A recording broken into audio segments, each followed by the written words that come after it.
Good day, everyone. So now let us proceed to the lesson 5.4 under the module 5, which is the adjectives. Alright, but before we will discuss what adjective is, I have here three photos muna to show to you, and let's try to interpret what these photos are, or let's try to describe them. Okay, so the first photo, it's an ocean, and it's a beautiful ocean, right? Maganahay siya na ocean.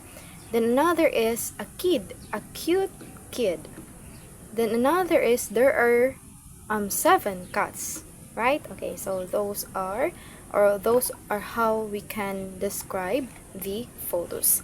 Now let us discuss what adjective is. Adjectives are words that describe nouns, and when we say nouns, these are the name of places, things, persons, of course, or even ideas. So adjectives tells us how something looks, how something feels, how something tastes or sounds. So adjectives make sentences more interesting because they add colors and more details. Okay, then there are types of adjectives. Okay, let us first discuss the descriptive adjectives. Descriptive adjectives, it is an adjective wherein it indicates or describes the quality of something. Let's say, for example, maganahay yung langit. So that is a descriptive adjective because we are describing the quality of the sky. So maganahay yung langit. Okay?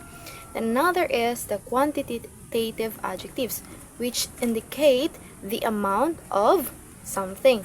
Let's say, for example, ngong gaina, there were 7 cats, diba? So if we will describe it using the quantitative adjective, so we'll say, I have 7 cats. So that is, yun yung quantitative adjectives. It describes or indicates the amount or the quantity of a noun. Then another is the demonstrative adjectives, wherein it points out a specific noun.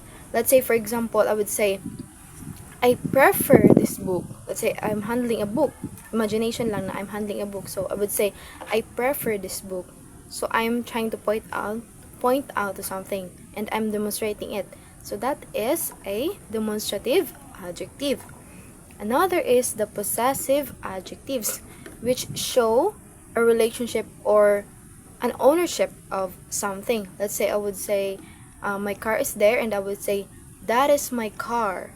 So you're telling that car is yours, or I am telling that car is mine. So I am using possessive adjectives. Okay, I know na dali damay yan masabtan because you are all smart. Another is interrogative adjective. So it is used to ask questions. Let's say, for example, I would say, which book do you prefer? So yun, it's an interrogative adjective. It is used to ask questions. Gets? Okay. Another is indefinite adjectives. When we say indefinite adjectives, mura siyang kabaliktaran ng demonstrative adjectives. If si demonstrative adjective kay it points out to a specific noun, si indefinite adjective, it does not point out to a specific noun. It rather points out to a non-specific noun. Let's say I would say, I need some help. 'Di ba? Wala ko gi-specify what kind of help I exactly need, but gilang ko lang I need some help. So that is indefinite adjective. Then another is comparative adjectives. So it is an adjective that compares two things. Let's say, for example, I have one box here, another box here. I would say, this is the bigger box between the two of them. Imagination lang. So that is comparative adjective. You are comparing two things only. Then lastly is the superlative adjectives, wherein we are comparing not just two things, but more than two things. Let's say, for example, there are 3 boxes here. I would say, this one in the middle is the biggest box among the 3 of them. So that is superlative adjectives. Alright? Now you get what adjectives are? Okay. Now let us proceed to adverbs. Let's discuss what adverbs are.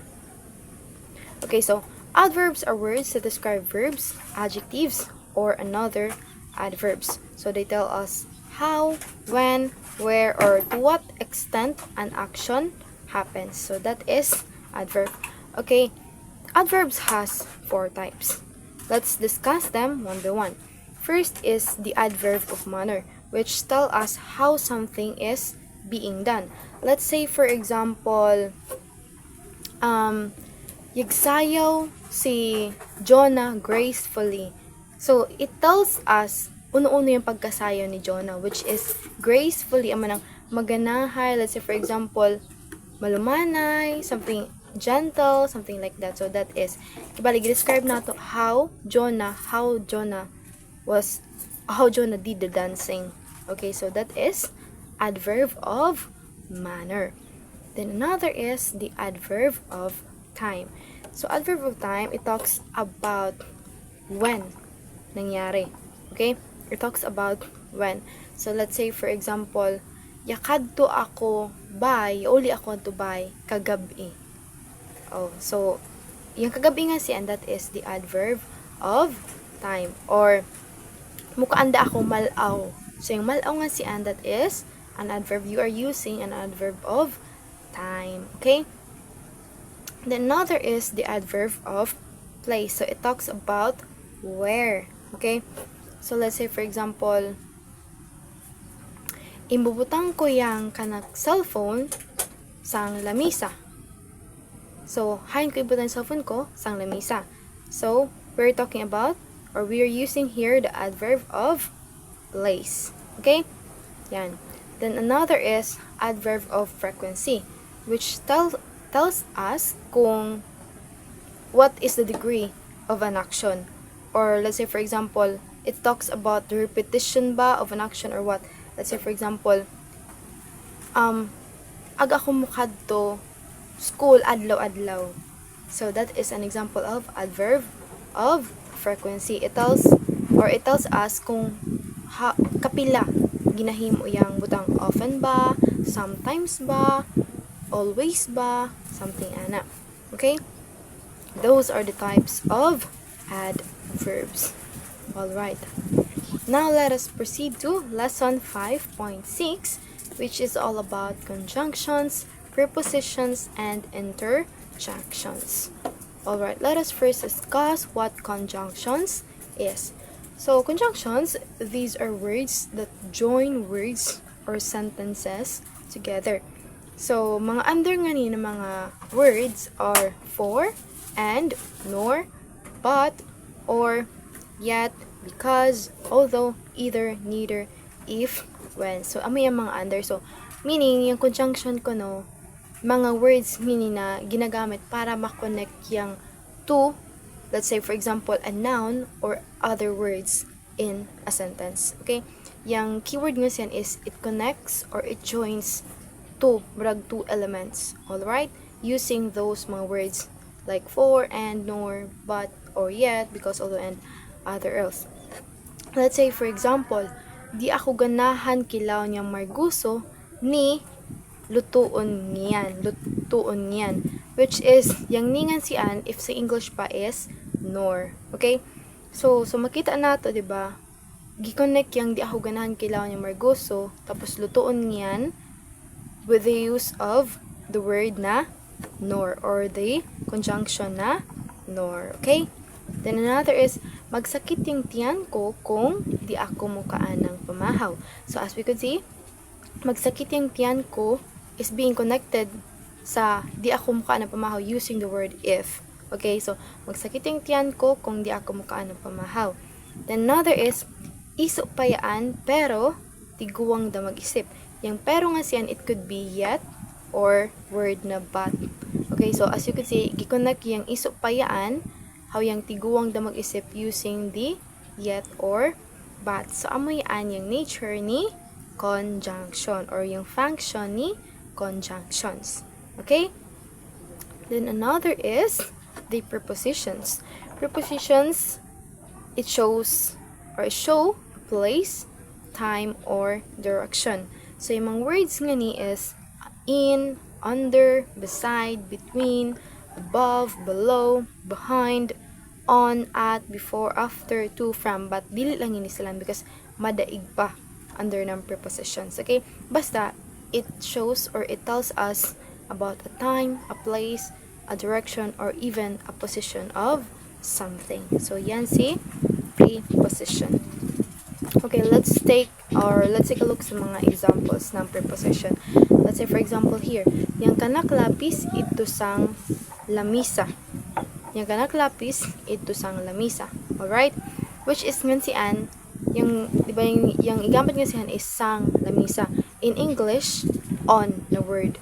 Because on na word is a preposition. So, using sang word na on or sang, ilangan kita daw hain niya kabutang yang lapis.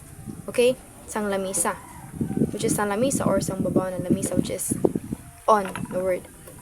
Another is yang makaan ko kay adusod ng bago. So, using the word sud or sa English pa in, ilaan kita daw hain niya kabutang yang makaan. Okay? That is preposition. Then, another is sang family picture nami, yakatunga ako kay mama, how, papa. So, yung yakatunga siyan is in English pa, between, which tell us, hain yung position, let's say, ako, which tells us, hain yung position ko, which is yung position ko, between ni mama o ni papa. So, I know na dali na may masabtan, and you have been using prepositions for how many times already. Okay, so yun yung preposition. Okay, let us now proceed to the last one, which is the interjection. So, these are words or short phrases that are used to express strong emotions or sudden feelings. Okay, let's say for example, wow, hooray, yay, bravo. So, ngini, usually, it is followed by an exclamation point or a comma. And then usually, gina-play siya sa pinaka-beginning or sa beginning of the sentence. So, for example, yay, ando si mama, something anak good. Wow, it's so beautiful. So, yan. I don't have to niyang expound pangini, kaya ano, you get the point already. You get what interjection is already. So, the first lesson we have discussed was all about adjectives. Adjectives, these describes or modify a noun, and the noun, this is the name of a person, a place, a thing, or idea. So, adjectives make sentences more interesting because they add details and color. Let's say, for example, instead of just saying bagas yung bay, we would rather say bagas yung bay how magana. So, diba, as you could see, adjectives makes the sentence more interesting by adding more details and color sa sentence. So, yun yung adjective. Then another we have discussed is the adverb. Okay, so adverbs usually or oftentimes it ends with ly. Let's say for example, beautifully, quietly, gracefully, something like that. But not always. Okay, let's say for example, the adverb na often, soon, diba, they don't end with ly, but they are still adverb. Okay. Then another now we have discussed is all about the conjunctions, which joins words or phrases. Then prepositions, which tells us about a place, a time, a direction, or a position of something. Then the interjections, which is usually used to express strong emotions or sudden feelings. Alright, that would be all. Thank you so much for listening. God bless.